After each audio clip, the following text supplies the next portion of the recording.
descripción de Agus, que lo tiene muy claro, qué es, cómo se sigue, una entidad poco frecuente, menos conocida, con un nombre también que lo dice todo: daño sin presión. Y entonces, ¿de qué se trata? Se trata de un glaucoma, es una lesión de nervio óptico compatible con glaucoma, eh, pero con presión normal, que lo han llamado también glaucoma de baja presión, glaucoma sin presión, normal tension glaucoma. Empecemos con un caso para introducirnos en esta problemática, si es que... Ahí está. Entonces, este es un paciente de 71 años, antecedentes personales: apnea de sueño, duerme semisentado, hipertensión arterial en tratamiento, antecedentes de hipotensión arterial, ¿eh? Antecedentes de hipertensión arterial secundaria al tratamiento, sobre todo nocturna, hipertrofia prostática benigna. Tratado desde hace 15 años por un glaucoma crónico de ángulo abierto. ¿Se oye bien? Porque yo recién sentí reverberancia. ¿Se escucha bien? Bien. Sí, se oye bien, se escucha bien. Bien. Entonces, 15 años tratado por un glaucoma crónico de ángulo abierto. Actualmente usa timolol a la mañana, Ganfort al acostarse, tamsulosina por su problema prostático, y según refiere, es un tipo muy observador. Sus presiones oscilan siempre entre 12 y 14. Consulta porque nota deterioro progresivo en la calidad de visión, sobre todo del ojo izquierdo, a pesar de reconocer que tiene una buena agudeza visual. Habló de esto con su médico y le dijo que guardaba correlación esa percepción que tenía con un deterioro real de su campo visual. Su preocupación, por lo tanto, en un tipo lúcido, es quedar ciego, sobre todo del ojo izquierdo, pues pese al tratamiento y a las presiones bajas, cada vez se siente más limitado. Entonces uno se pregunta, ¿por qué se siente limitada una persona que tiene esas características? Y al examen se corrobora que la presión sin corrección, la visión, es de 8 décimas en ambos ojos. Tiene una catarata nuclear 1, quiere decir que la catarata no puede estar interfiriendo en eso más que en matices o en encandilamiento. Y la presión corroboramos que es 14, como bien dice él, entre las variantes de su presión. El fondo de ojos ya nos habla y corrobora el estado que ha visto el otro médico y que él percibe. Y entonces ustedes tienen en el ojo izquierdo una excavación casi terminal, y en el ojo derecho, que es para él el bueno, tiene una excavación de 4,5 sextos, 0,405. ¿Qué más podemos ver de esto? Este es un campo visual del año 2017, noviembre del 17.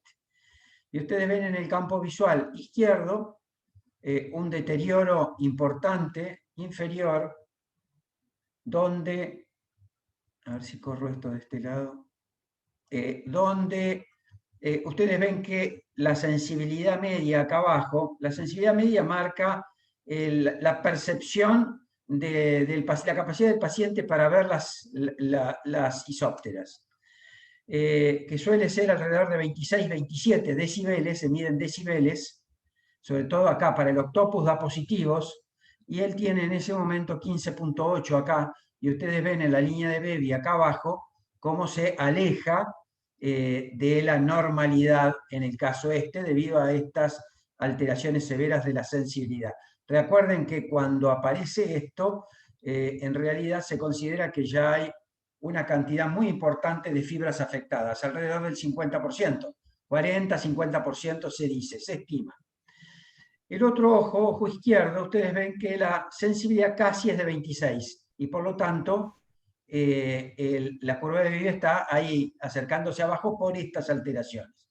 que a veces podrían ser artefactos. Si bien uno tiene que ver acá y dice 0, cuando la fiabilidad se acerca a este valor y no supera 10, es bastante confiable el campo. Ustedes ven que de este lado está en 2,6,5. Pero la conclusión es que 2017, que él se sentía bastante bien, tenía ese campo visual. Este campo visual es 2019. Del 17 al 19, 2 años, se ha producido esto. Podemos decir que a lo mejor parte es ficción porque es artefacto, defecto de técnica, pero de todas maneras, de casi 16 que tenía, estamos en 10,8 decibeles, lo cual es bastante llamativo. Y de este lado, que estaba prácticamente normal, de 26 pasó a 23. Estamos hablando del 10 del 19.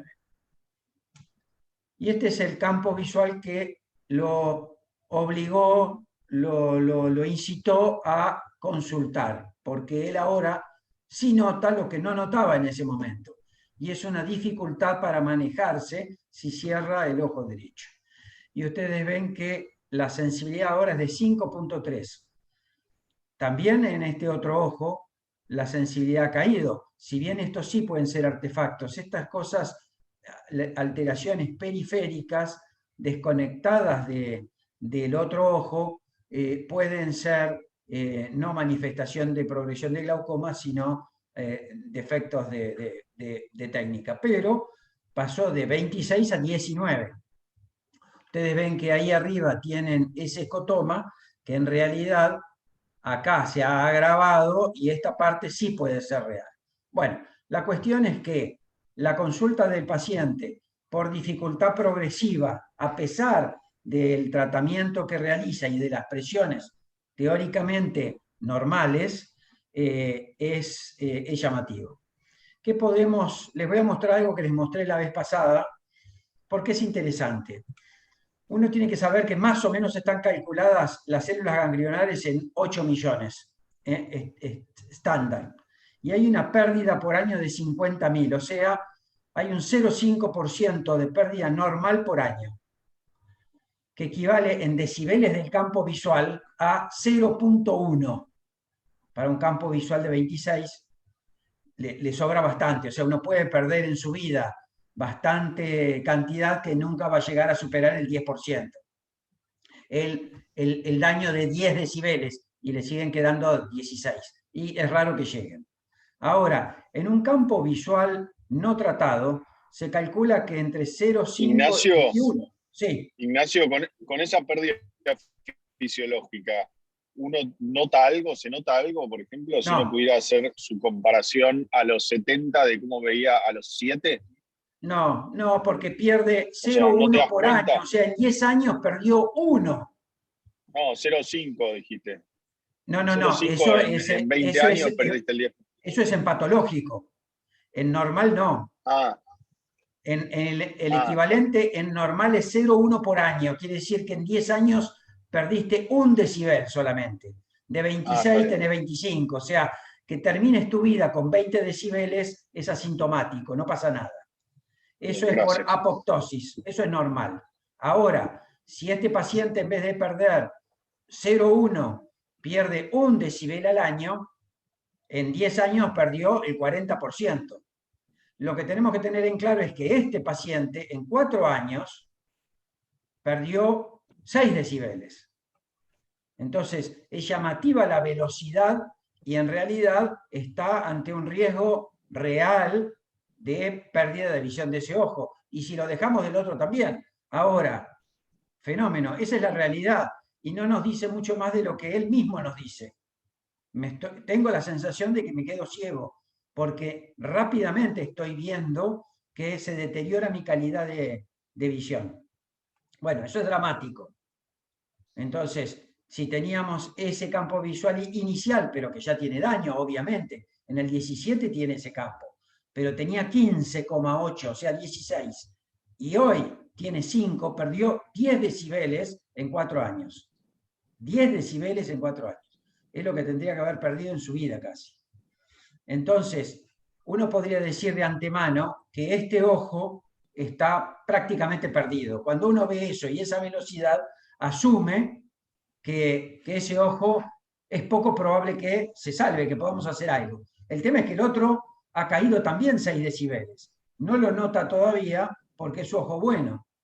Entonces, es muy prolijo, cumple con la posología, 50% ganado, porque el 50% de los pacientes progresan porque no ponen las gotas o no las ponen adecuadamente.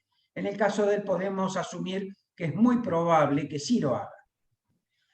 Las controles de presiones son normales, incluso en la franja baja. ¿Qué más podemos hacer? Controles sistémicos, problemas en la presión del líquido cefalorraquídeo, como se ha relacionado. Bueno, esa es la pregunta que con Agustina nos hacíamos. ¿Qué hacemos ahora en un caso como este, doctora ADG? Te cedo el, Estoy ahí te cedo el metida con los micrófono. trabajadores. Ah, Bueno, a ver. yo salgo de acá. ¿Ya ven mi pantalla? Yo no. No, todavía no. ¿Sí?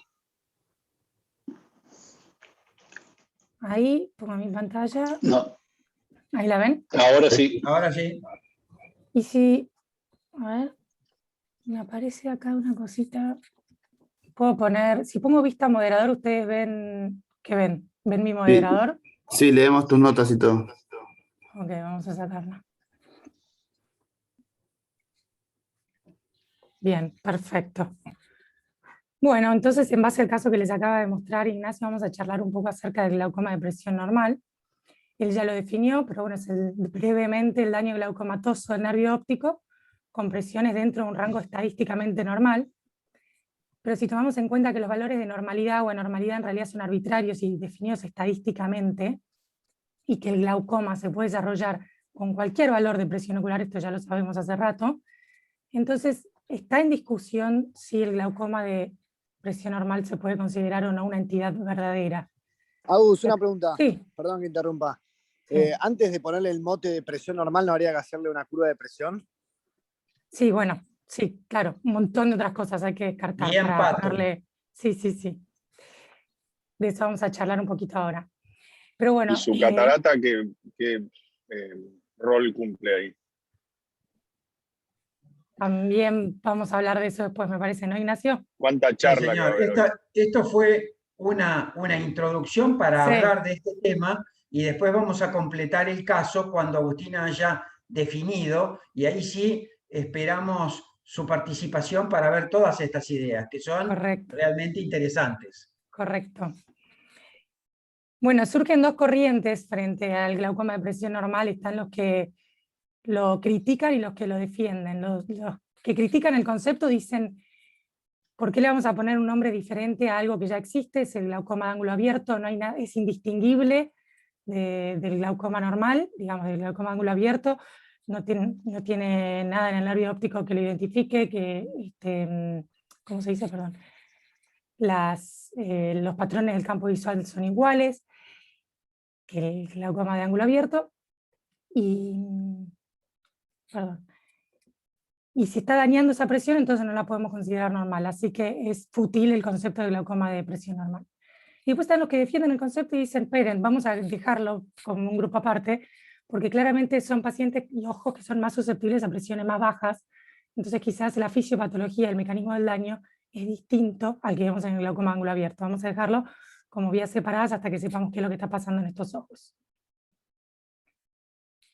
Dentro de los objetivos de esta charla, el primero y principal, quiero que abandonemos el concepto de que el glaucoma es igual a presión ocular, que esto es algo que viene de antes más que nada, y hoy en día ya se sabe que el glaucoma es el daño del nervio óptico causado por un nervio óptico que es susceptible a cambios en la presión y que presenta defectos típicos en el campo visual y en la cabeza del nervio óptico. Después vamos a plantear diferentes escenarios frente a un aparente glaucoma de presión normal como el que mostró Ignacio y presentar los principales estudios randomizados que hay en el tema y vamos a describir brevemente el fenotipo vasoespástico. El caso este es de una paciente femenina, joven, de 60 años, con una agudeza visual muy buena, como el caso de Ignacio que era el caso de Ignacio, una biomicroscopía normal en ambos ojos, presiones bajas y excavaciones aumentadas en ambos ojos. Tiene patrones típicos del glaucoma, que era lo que venía diciendo que en realidad lo que define al glaucoma, no la presión. En el ojo derecho tiene un escotoma relativo paracentral inferior, y en el ojo izquierdo tiene el clásico escalón nasal y escotoma de Bierrum. Y después tenemos por debajo el clásico efecto de capa de fibras en ambos ojos. Debajo me refiero abajo en las diapositivas. Y acá es donde nos planteamos, bueno, viene el paciente con estas características al consultorio, ¿es realmente un glaucoma de presión normal? ¿Le puedo poner ese sello? ¿Qué preguntas me hago para poder ponerle esa distinción? Y ahí es donde viene lo que preguntó Pato. ¿Cómo es la presión fuera del consultorio? ¿Cómo es la presión de reposo? ¿Hay fluctuaciones diurnas? ¿Cuál es el espesor corneal de la córnea que me está dando esa presión? La gonioscopía, cuestionar el uso de corticoides en el pasado, pensar en factores vasculares. Todas estas cosas uno tiene que pensar en conjunto cuando un paciente se presenta con presiones de 13, 14 y un daño del nervio, clásico del glaucoma. Acá es donde planteamos diferentes escenarios, le mando a hacer una curva al paciente y me vuelvo con una presión de reposo elevada. Se me ocurre ahí mirarle la gonioscopía y veo que tiene un ángulo estrecho y tiene signo de toque en ambos ojos. Entonces ahí ya el diagnóstico que le venía haciendo de glaucoma de presión normal lo voy a descartar y voy a pensar en un glaucoma ángulo estrecho, crónico, con cierres intermitentes. Entonces la conducta acá va a ser distinta a la que sería si hubiera sido un glaucoma de presión normal. Ahí voy a pensar hacer una iridotomía o sacarle el cristalino. En otro escenario posible, el paciente tiene presiones normales fuera del consultorio, la presión de reposo es normal, el espesor corneal normal, todo normal, pero me refiere a un uso sostenido de corticoides en el pasado. Entonces ahí quizás pienso que puede haber sido un respondedor, y tengo que verificar si ese paciente está estable o si igual está progresando. Puede también tener un glaucoma subyacente, pero probablemente no le pueda poner el sello de glaucoma de presión normal. Otro posible escenario es que le mida el espesor corneal al paciente y tenga córneas recontrafinas, lo cual con un valor corregido de presión me va a dar superior a lo que llamamos los límites de presión normal, y ahí ya estaríamos hablando entonces de un glaucoma primario de ángulo abierto, y no de la presión normal que veníamos discutiendo. Y por último, considerando que todas las características anteriores fueran normales, la curva de presión, la presión de reposo, el espesor corneal, no uso corticoides, pero refiere, por ejemplo, tener problemas vasculares, hipotensión sistémica, fenómeno de Raynaud, no sé, un montón de características que se han relacionado a fenómenos vasoespásticos, migraña, apnea del sueño. Recién ahí quizás me animo a ponerle un poco más el sello de glaucoma de presión normal. O sea que un poco lo hice por descarte, sí. El espesor corneal, ¿es igual de importante en un paciente normal o en un paciente con antecedente de una cirugía refractiva? No, es más difícil de tomar en cuenta en un antecedente de cirugía refractiva porque lo que cambia es la histéresis corneal además del espesor. Así que ahí uno lo toma en cuenta también, pero no se puede calcular tan a rajatabla como lo haría si no hubiera tenido el antecedente de cirugía refractiva. O sea, si el paciente tuvo una cirugía con un flap, con una ablación muy grande y tiene un espesor de 450, sí o sí la presión va a ser más alta de lo que mido. Ok, gracias. Bueno, entonces una vez que le pusimos el sello de glaucoma de presión normal, surge la disputa surgió hace muchos años la disputa de si era conveniente tratar o no a estos pacientes. Digamos, surge el interrogatorio, estos pacientes ya tienen presión baja, ¿hace falta que se la bajemos más? ¿Cuántos la bajamos? ¿Qué conducta vamos a tener con estos pacientes? Y ahí surge el Normal Tension Glaucoma Study, que hace muchos años, en el 98, plantearon la posibilidad de tratamiento en pacientes con glaucoma de presión normal. Agarraron 145 de estos pacientes y los randomizaron a tratamiento o control. A los que trataron les bajaron un 30% la presión sin usar beta bloqueantes, sea con láser, cirugía u otra medicación, y al resto los observaron. vieron que con la reducción del 30% de la presión ocular, bajó la tasa de empeoramiento del campo visual de un 35% a un 12%. Notaron que cuando progresaba en el campo visual, los efectos eran más focales, profundos y próximos a la fijación, que en el glaucoma primario de ángulo abierto. Y bueno, vieron que el 12% progresó a pesar de la reducción de la presión, y un 65% no progresó en el grupo control tampoco, digamos, aunque no lo hubieran tratado. Y plantearon una progresión lenta, pero dijeron, bueno, sí, claramente hay una relación estadísticamente significativa con bajar la presión y que estos pacientes no progresen, así que sería adecuado tratarlos. Unos años después surge el Low Pressure Glaucoma Treatment Study, donde plantean, bueno, vamos a empezar a tratar a estos pacientes, ya definimos que sí, pero ¿con qué medicación los vamos a tratar? Y comparan, en un estudio randomizado, el timolol con la brimonidina, y lo siguen por un promedio de 3 años. Ven que en el grupo de la brimonidina la progresión del campo visual es en el 9% de los pacientes, y en el grupo de timolol en un casi 40% de los pacientes progresan, a pesar de tener presiones médicas promedios similares en ambos grupos. Con lo cual, acá perciben que claramente en el grupo de timolol ahí están habiendo factores concomitantes que, a pesar de mantener la presión baja, las presiones bajas, igual que en el grupo de la brimonidina, en el 40% de los casos el campo visual seguía progresando. Se notaron más efectos adversos en el grupo de la brimonidina, pero en base a esto dijeron, bueno, quizás no tenemos que tratar a estos pacientes con timolol. Perfecto. Una pregunta, Agus. Sí. En ese grupo, en esos grupos, ¿se diferenció la fisiopatología de cada Y grupo? bueno, de estos es muy diferente. Es muy diferente porque lo que consideran acá es que el grupo de timolol, por sus efectos sistémicos de bradicardia y de hipotensión y de todos estos efectos Claro, vasculares que sí. genera el tumor a nivel sistémico, estarían empeorando el cuadro a nivel ocular por dificultar la llegada, digamos, de sangre al nervio óptico. Claro, pero lo digo porque, por ejemplo, el caso de INA, que es claramente por hipotensiones nocturnas que hacen los pacientes con apnea de sueño y tratados además para su hipertensión, y está demostrado que esa hipotensión daña el nervio óptico. Correcto.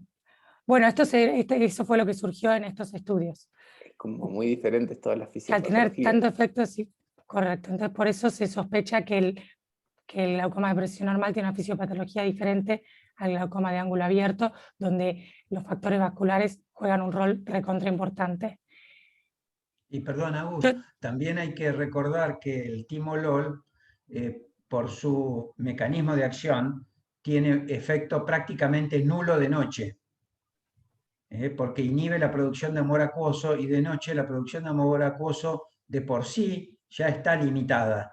También. El organismo tiende a no producir el cuerpo ciliar humor acuoso de noche, porque aumenta la presión venosa por el decúbito, y entonces la salida está restringida, o hay un aumento de resistencia a la salida, al drenaje del humor acuoso del ojo a la vía sistémica, a las venas acuosas, por el aumento de la presión venosa. Entonces ahí se reduce automáticamente, para compensar, más otros mecanismos de compensación, la producción de humor acuoso. Quiere decir que un medicamento que inhibe la producción no sirve para mucho. Encima, además, como beta bloqueante, tiene los otros problemas que ya dijeron, ¿no? Sí, y por su efecto, sí, bradicalizante y demás, dificulta más la llegada de la vascularización al nervio. Bueno, mi jefe de allá de Los Ángeles, Caprioli, venía viendo estos casos de cerca de glaucomas de presiones normales y encontraba un patrón medio característico en el aspecto de los nervios ópticos de muchos pacientes que tenían el sello de glaucoma de presión normal. Digamos, veía que muchos de ellos tenían lo que llaman PIT adquirido de la papila, con un defecto profundo y localizado en el anillo del nervio, frecuentemente inferior, a veces también superior, asociado a estos glaucomas de ángulo abierto, más una de las siguientes: presión arterial sistólica baja, migrañas o Raynaud. Entonces, lo quiso caracterizar justamente para poder poner un sello a unos pacientes que quizás necesitaran un manejo diferente al normal. Recopiló todas las historias clínicas de pacientes de 1996 a 2017 con estas características.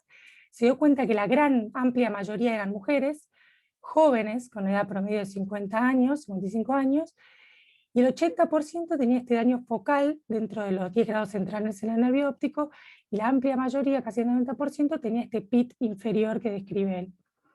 Lo siguió durante muchos años con muchos campos visuales, y vio que estos pacientes, a pesar de mantener presiones muy bajas durante el seguimiento, tenían un ritmo de deterioro bastante interesante.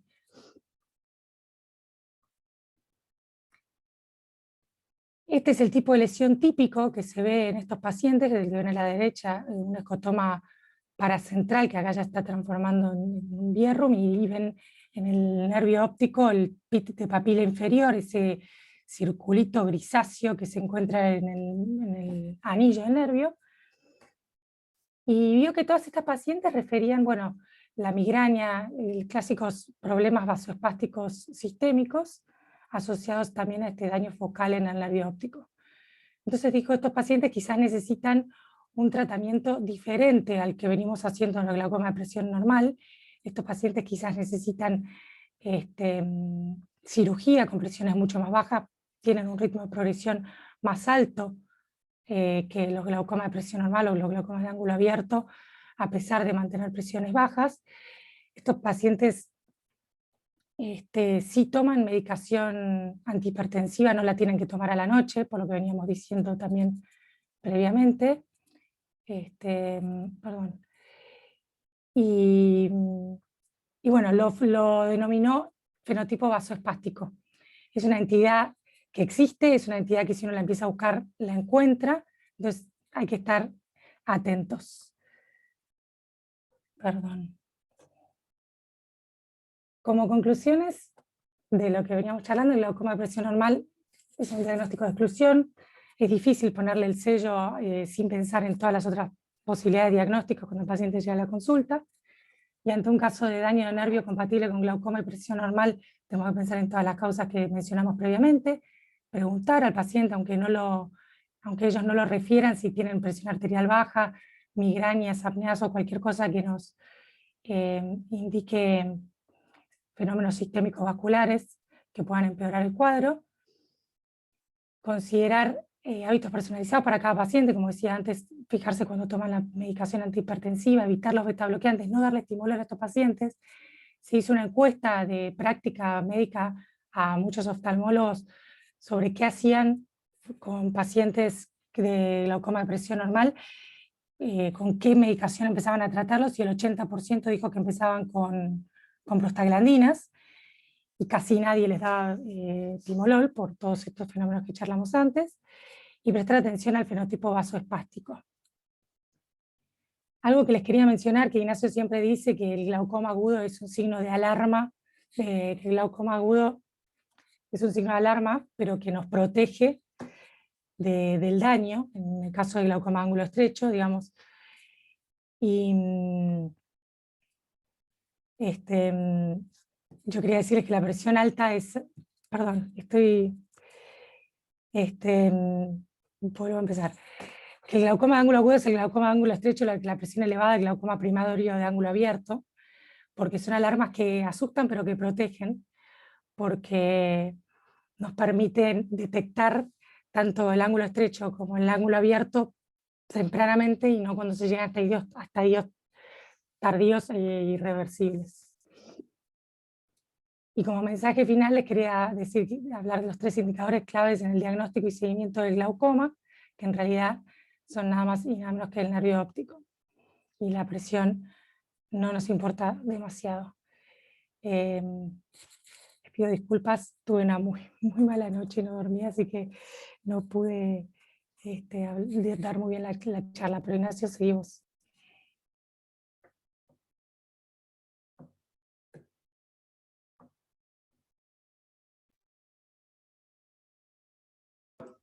Gracias, Agus. No podía sacar el mute. Bueno, o sea, está muy claro, muy interesante. Es un tema para prestarle atención. Y hay que tener en claro que es un tema sobre el cual en realidad, esperen porque estoy tratando de volver a ver qué pasa acá. Ahí. Ahí está. Bueno. Ahí.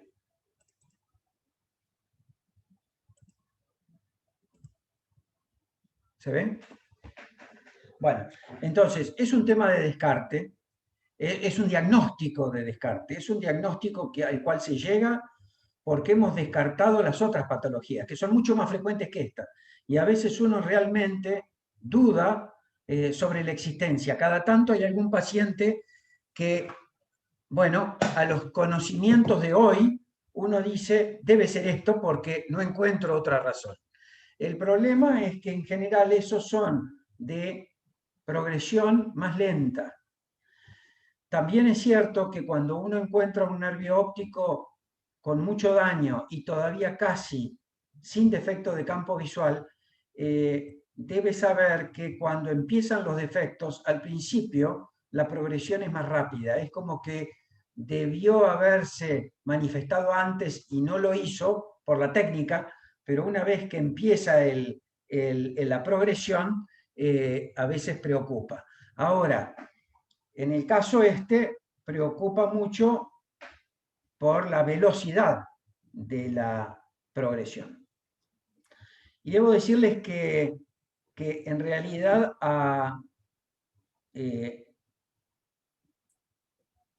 estuve pensando si lo presentaba o no a este caso, por la similitud con temas que ya hemos tratado, pero cada vez me preocupa más y debe ser por alteración profesional, y es que cada vez por ahí me llegan pacientes que tienen daño más severo y que normalmente al consultorio no llega.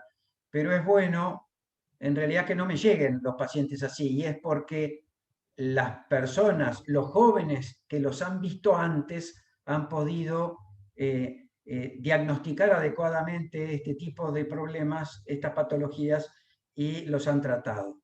Entonces, este paciente, como bien dijeron hoy, bueno, faltan cosas por hacer. ¿Qué dijeron que había que hacer? ¿Qué hubieran hecho de entrada con este paciente? El médico que lo trató lo vio, lo ha tratado durante años y está ciertamente preocupado porque define que es un glaucoma de baja presión y que no encuentra la forma de frenar la evolución. Entonces estamos ahora ahí. Entonces, bien, lo reciben. ¿Qué me faltó mostrar? ¿Qué hubieran hecho para seguir adelante con el examen de este paciente? Pediría una cita con clínica, con el cardiólogo para ver las presiones arteriales nocturnas. Está bien. Se hizo eso. Pero antes Gonio Grande, Pato, grande. Bueno, este paciente sí sufría hipotensiones porque al principio encima le habían dado beta bloqueantes mañana y noche. Y llegó a tener ciertos síncopes. Encima de su problema de sus apneas, se agravó la hipoxia nocturna, y a lo mejor eso también ha colaborado. El organismo es uno y por lo tanto pudo haber colaborado en la rápida progresión. Pero sí, sigamos adelante. Goño. Si le hubieran hecho goño hace 20 años, este paciente no hubiera llegado a esto probablemente. Además, si hubieran sabido interpretar la goño, obvio. Pero casi diría que hoy la goño, el que no la sabe hacer, debiera enviarle a alguien que la haga. Primero, como decíamos siempre cuando hablábamos sobre retina, y es un médico no puede tener un oftalmoscopio binocular en su consultorio o hoy día una lupa de campo amplio, para poder ver la retina y el fondo de ojo. Bueno, esto es igual. Uno no puede desconocer en su paciente, en el paciente que tiene adelante, cómo está el nervio óptico y cómo está el ángulo. Entonces, ¿qué tenía este paciente con un glaucoma de baja presión? Tenía un ángulo estrecho. Entonces, tenía un ángulo tan estrecho en su ojo izquierdo que no se veían casi los elementos del ángulo. Si uno hace poca incidencia de luz, que es lo que tiene que hacer, una luz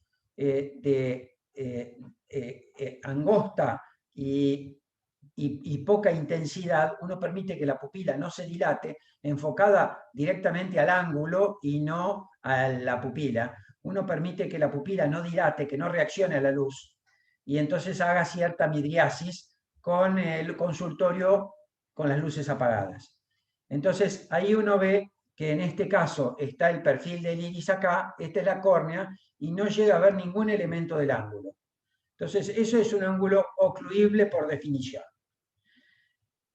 Y cuando además aumenta la luz y el iris, entonces la pupila se contrae y le permite ver el ángulo, si uno ve esto, hay diferentes, algún día vamos a hacer una charla de gonioscopía, pero si uno ve esta pigmentación en grumos, eso habla sobre todo en iris con color, en iris claros a veces no se nota tanto el pigmento, pero en un ojo que con cierto entrenamiento lo va a notar también. Pero este es claro, o sea, todos estos grumos pigmentarios son típicos de toque del ángulo. Lo que no vemos es goniosinequias. Entonces nos está diciendo que acá hay toques intermitentes, no permanentes durante el día. Y de nuevo, acá puse otro que es de otro caso, no se ve nada, y cuando uno aumenta la incidencia y hace que ahí ven la pupila más grande, se achica la pupila y ven todo eso. Entonces, perdón, y tenemos esto, el 60% de los pacientes, es lo que dije la vez pasada, con glaucoma crónico de ángulo estrecho, tienen presiones normales en la primera visita. ¿Qué sugiere esto? Que sin la gonioscopía los clínicos pueden hacer falta de diagnóstico y confundirlo con una glaucoma de presión normal. Esta es la gravedad del tema, porque el paciente es asintomático, el paciente llega con presiones normales, y el paciente puede tener o no, es bueno si uno puede diagnosticar esto antes de que haya daño. Uno tiene que correlacionar esto con lo que ve en el fondo de ojo. Si uno ve esto, porque cuando uno ve un ángulo ocluible, uno dice, fenómeno, es un ángulo ocluible. ¿Va a hacer cierre o no va a hacer cierre? Porque el 70% no hace cierre. Entonces, para seguir adelante, ¿qué hago? ¿Opero a todos? ¿Le hago iridotomía a todos u observo? Bueno, lo primero que uno puede definir es quiénes son aquellos casos, cuáles son aquellos casos que realmente tienen signos de ya estar haciendo algo.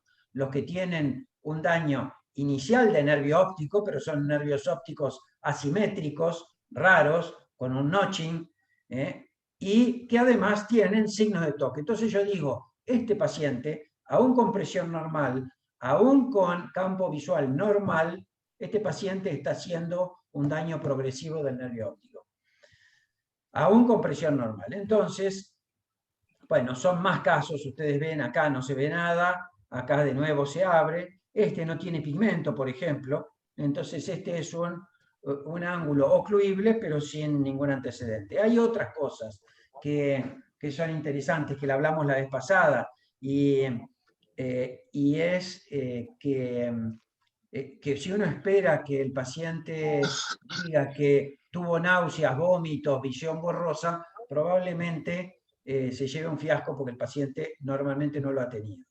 Ahora, y nada, ¿te puedo hacer una pregunta? Sí.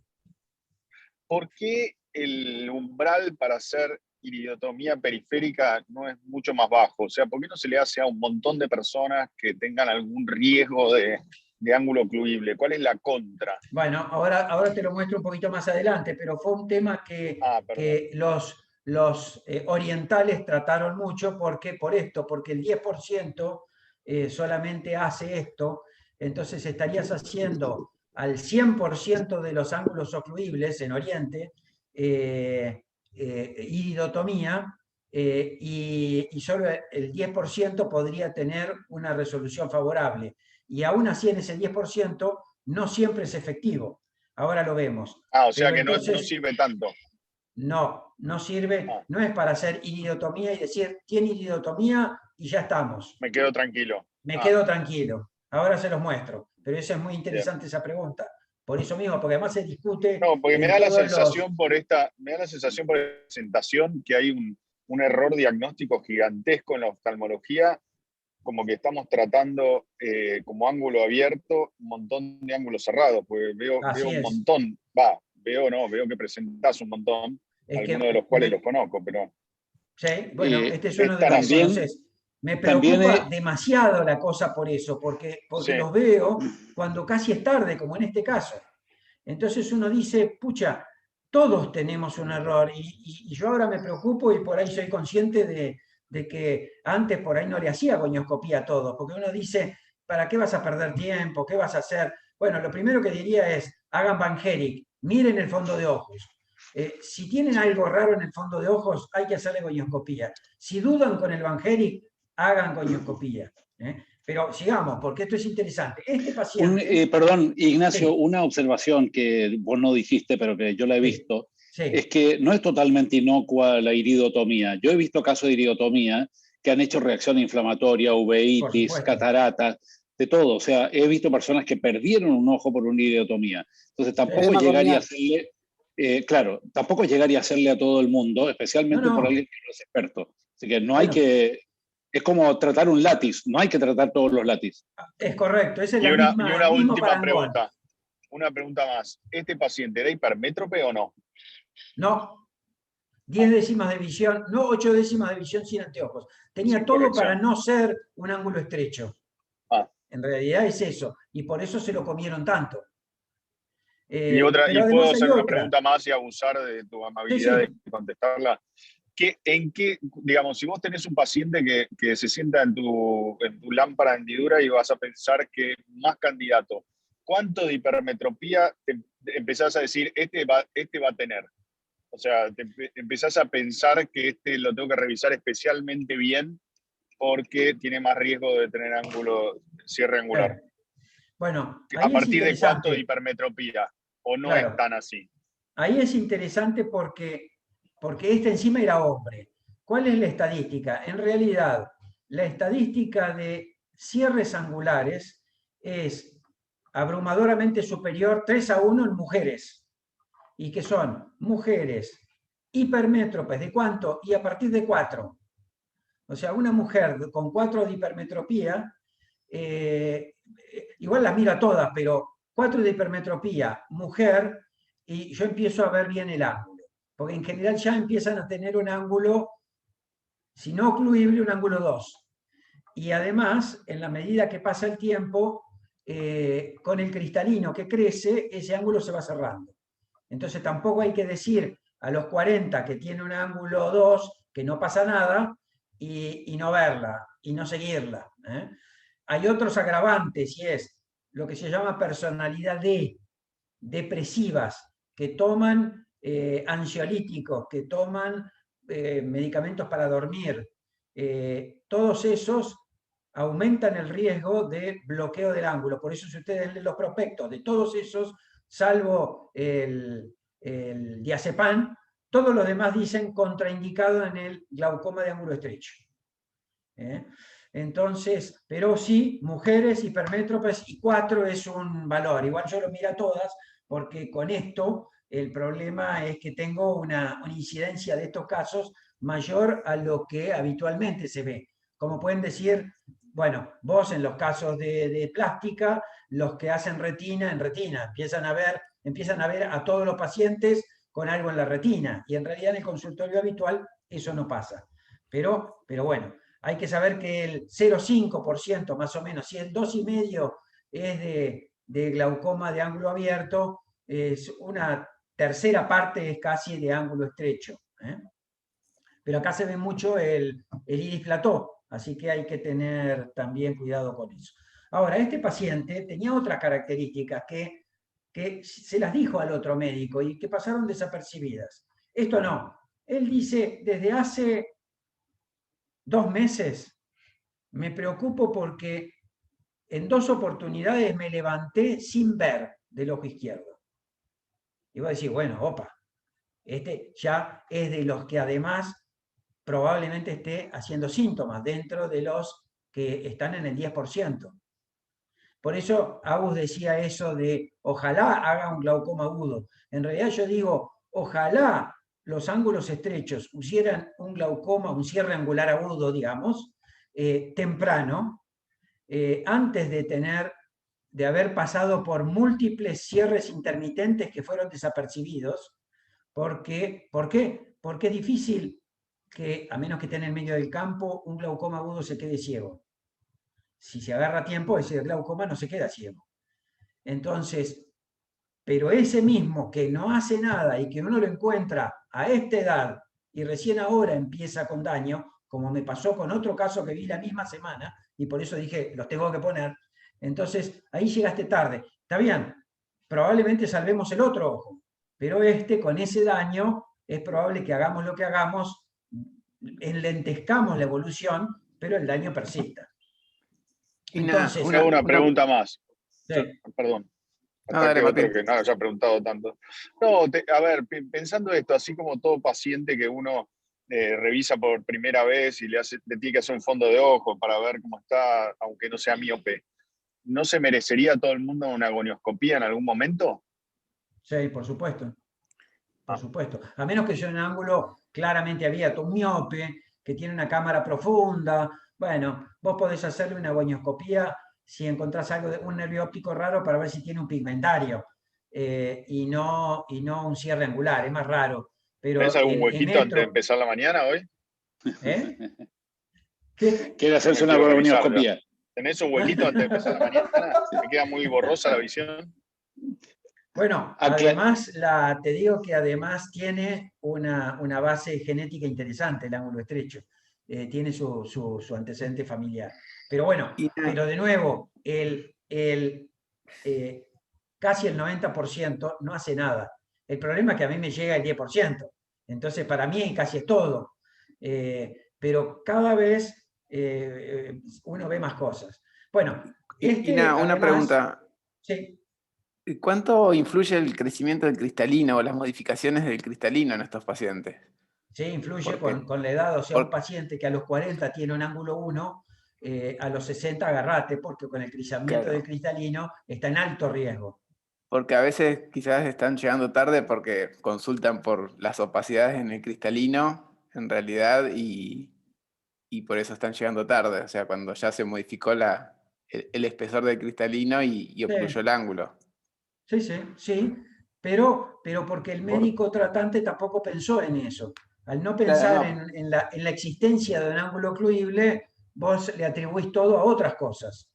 Claro. Hasta eso, hasta llegar a definir que es un glaucoma de baja presión. Y tenía todas para glaucoma de baja presión. Menos, por supuesto, si mirás el ángulo, no, y si le haces un reposo, ya ves que tampoco. O sea, muchas veces yo igual hago reposos en esto porque al ponerlo en oscuridad y acostado, estás aumentando la posibilidad de que haga alguna elevación de presión. Entonces, porque es mecánico muchas veces, a menos que ya haya daño trabecular, es mecánico. Y no solo hago eso, sino que después de eso le pongo una gota de pilo. Y si con una gota de pilo se va a 12, 13, como suele pasar, si es mecánico puro y no tiene ya daño trabecular, porque el tema es que si ha ido haciendo con el tiempo toques, bueno, ya hay un caso mixto, es el glaucoma crónico de ángulo estrecho, y es que tiene daño trabecular más cierres. Entonces, en ese caso, si vos le pones una gota de pilo y tiene daño trabecular, no va a bajar tanto la presión. Entonces uno ya sabe qué va a pasar si hace qué. Si no tiene daño trabecular y es mecánico, bueno, lo que tenés que hacer es ampliar el ángulo.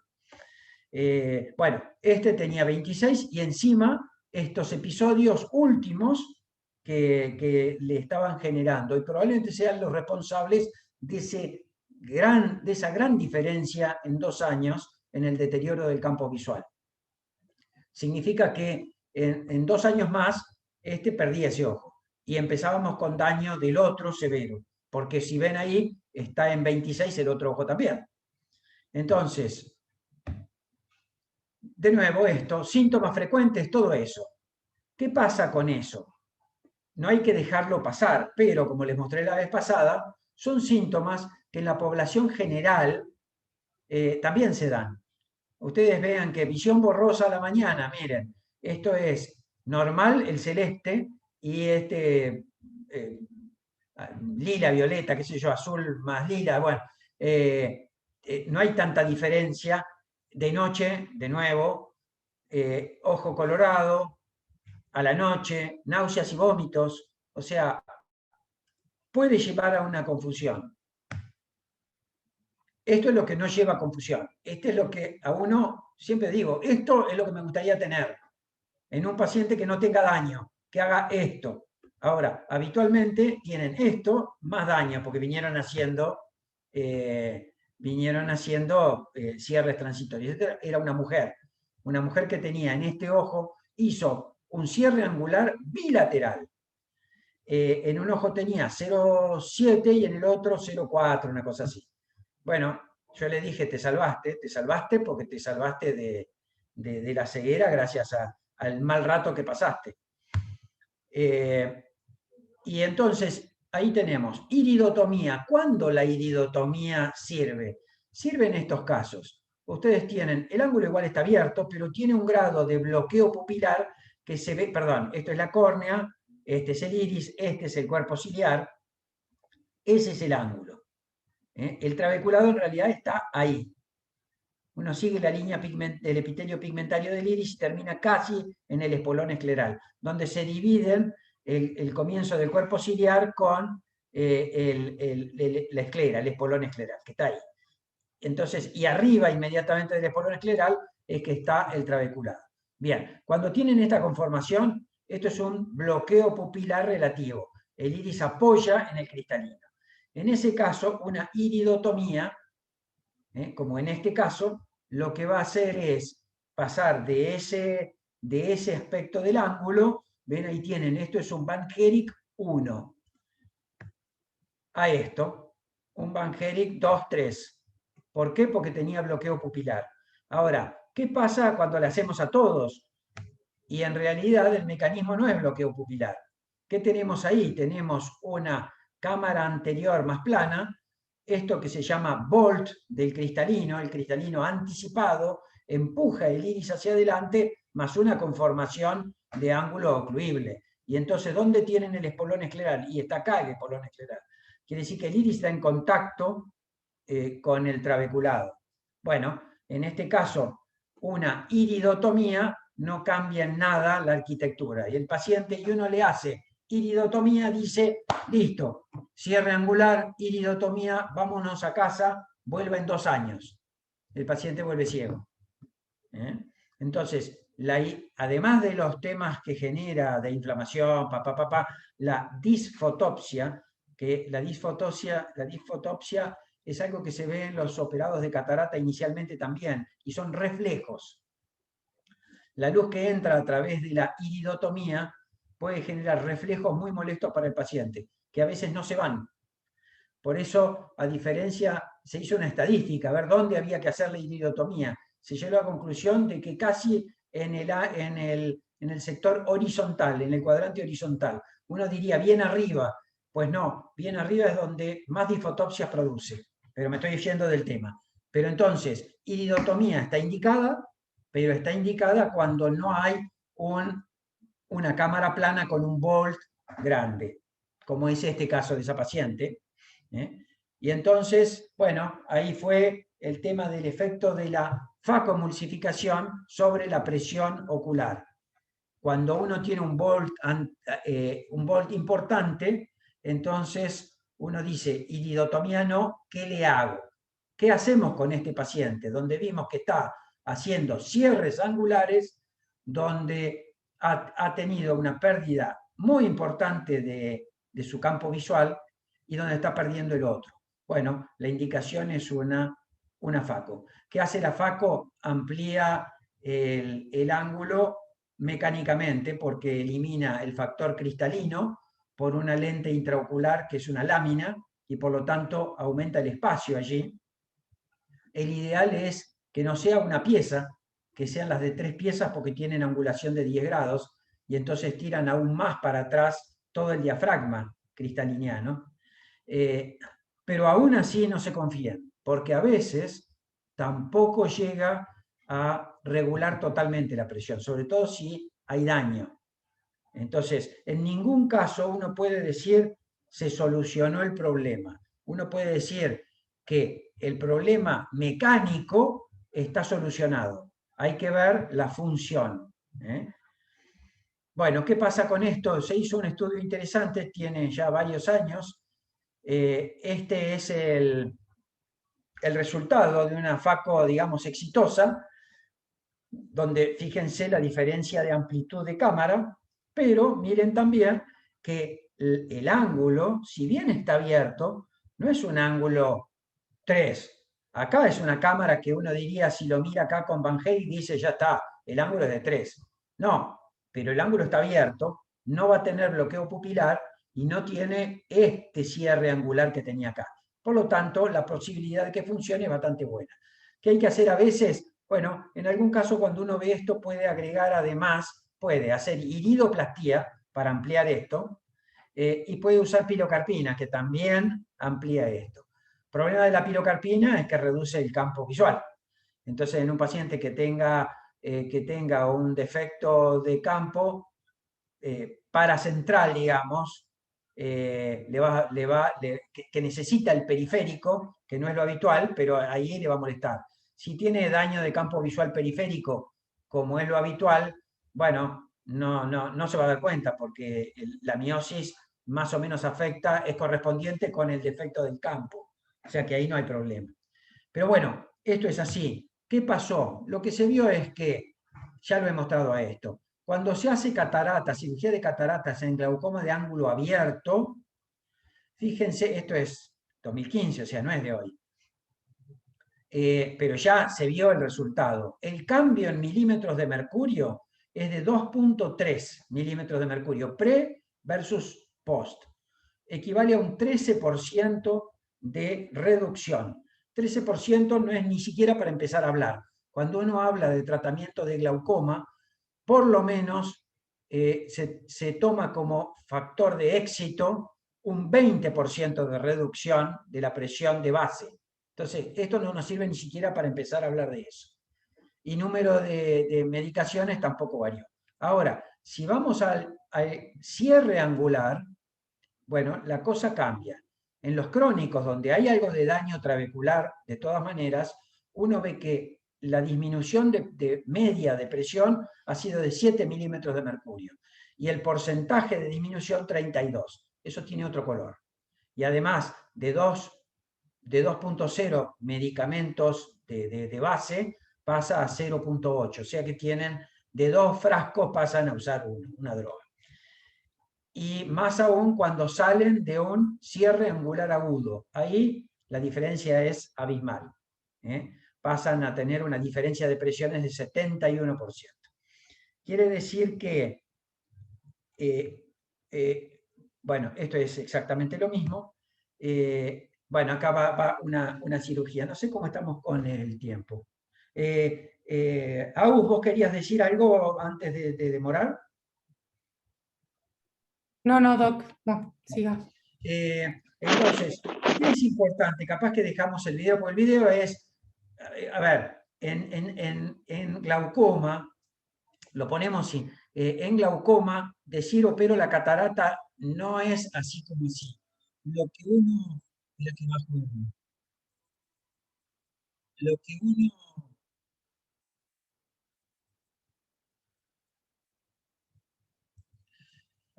lo que uno se encuentra en un paciente con cataratas y glaucoma no es lo que uno encuentra normalmente en una catarata común. Tenemos una serie de problemas que llevan a que la estadística de rupturas capsulares y complicaciones es casi el doble o el triple de una cirugía de cataratas convencional. Primero ustedes ven que este paciente lo que veían es, lo que tiene es una pseudofoliación capsular. Y fíjense, ahí se ve poco, pero se ve el aro, que no dilata, que es lo que pasa con las pseudofoliaciones. Entonces, ya hay que pensar que vamos a usar ganchitos que en muchos casos, en el caso del paciente este que operé el otro día, que usaba tansulosina, que produce el floppy iris, además de tener un problema con la profundidad de la cámara, el iris se podía meter, arranqué directamente con ganchitos y no tuvimos problema. Con el ojo, ese era el ojo malo. Con el ojo bueno, sí, me tiré el lance porque había dilatado bastante bien y lo hice sin ganchitos, había suspendido la medicación y no pasó nada. Entonces, ventajas, acá en realidad es un glaucoma severo, porque las pseudofoliaciones también dan un glaucoma severo. Funciona muy bien con válvula y la ventaja de la válvula es que uno puede hacer un montón de cosas combinadas que no lo puede hacer con la trabeculectomía, que a mí no me gusta realmente. Entonces, bueno, estamos haciendo la cirugía convencional de la catarata, lo pasamos medio rápido, ponemos una lente, como sin problemas. Tenía una cinéresis vítrea. Otra cosa interesante, este paciente tenía molestias previas por los cristales de colesterol que se ven ahí atrás. Entonces aprovechamos la volada, uno hace una vitrectomía, no va a afectar a la evolución de la válvula, porque además uno está trabajando en la periferia y la válvula va a estar atrás. Y entonces, y además, bueno, ponemos, ahí está. Entonces ahora ya cerramos. Yo hago primero todo, la válvula está ahí, pero a ver, cuando es catarata solo, ni siquiera pongo el plato, lo pongo al final, abro nomás y tomo los músculos siempre. Después sí hacemos esto, que hay que hacerlo despacio, y cambio la orientación, primero horizontal, después perpendicular, para que el tubo vaya hacia el iris y no hacia la córnea. Ahí, una vez que ponemos bastante viscoelástico, queda lleno de viscoelástico, vamos a cortar el tubo a la distancia que uno considere razonable, para que no quede ni demasiado largo y que tienda a moverse, ni demasiado corto y que se salga. Entonces, bueno, ahí ya ven la introducción del tubo y cómo termina. Bueno, ustedes ven que en general es una cirugía muy limpia, termina el paciente, nada que ver como en general uno ve con las traves, y además con otro manejo de la situación intraoperatoria, posoperatoria. Entonces, ¿qué es? De nuevo, no me voy a cansar de decir esto. Bueno, primero lo que decía Agus y digo yo, ojalá el paciente venga, no le tengan miedo al glaucoma agudo, ojalá vengan con un glaucoma agudo.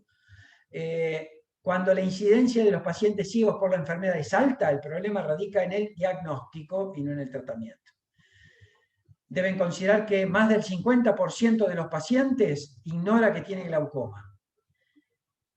Y en la medida que el daño es mayor, al momento del diagnóstico, el riesgo de ceguera por enfermedad también es mayor. ¿Por qué? Porque sigue produciéndose deterioro. La gonioscopía, el fondo de ojos, la tonometría debieran formar parte del examen básico del oftalmólogo. Bueno, muchas gracias y no sé si... Un comentario nomás, Ignacio, que ya lo dije antes en alguna forma, pero a mí me gusta recalcar en esto que no es cuestión de hacer gonioscopía y hacer láser. Hay que saber hacer gonioscopía y saber hacer iridotomía y saber hacer cirugía. No llegaría a ser. O sea, yo he visto muchos desastres de pacientes que estaban curados, que después te lo he mandado quizás, pero pacientes que supuestamente estaban curados porque le hicieron una iridotomía y un año después vuelve prácticamente ciego. Entonces, hay que saber seguirlo completo. Que yo no sé. No, correcto, es sentido común. Como pasa con la retina, como pasa con con las maculopatías, o sea, hay que saber qué se hace y saber cómo se sigue. Y nunca pensar que el tratamiento que uno ha hecho es definitivo. El paciente tiene que seguir en control. Natalia, ¿vos querías decir algo? Sí, sí, buenos días. Yo generalmente estos pacientes, también los glaucomas de presión normal, cuando veo que van avanzando y descarté todo lo oftalmológico, les pido también ecodoppler carotídeo, vasos del cuello y arteria oftálmica, que muchas veces tienen componentes vasculares, digamos, que están colaborando en la progresión del daño. Por ahí puede ser útil. Es correcto. Agustina, ¿querés aclarar algo de eso? Bueno, sí. Estoy acá, pero no podía sacar el mute. No, muy bueno todo lo que decís y tener siempre en cuenta... No, acerca del glaucoma de baja presión. Y su acerca del glaucoma de baja sistémica. presión, bueno, lo que quise decir al final de mi charla, que a veces encontrar una presión alta es el glaucoma de presión normal, lo que es el agudo al glaucoma de ángulo estrecho, digamos. Nos asusta encontrar una presión de 26 en el consultorio, de 25, pero probablemente nos sirva para proteger al paciente, porque si encontramos siempre presiones de 13, no nos vamos a enterar por ahí. Va a ser más difícil hasta que haya daño en el nervio, de darnos cuenta que está pasando otra cosa, fenómenos vasculares como los que mencionaba recién la doctora, que están haciendo daño. Bien.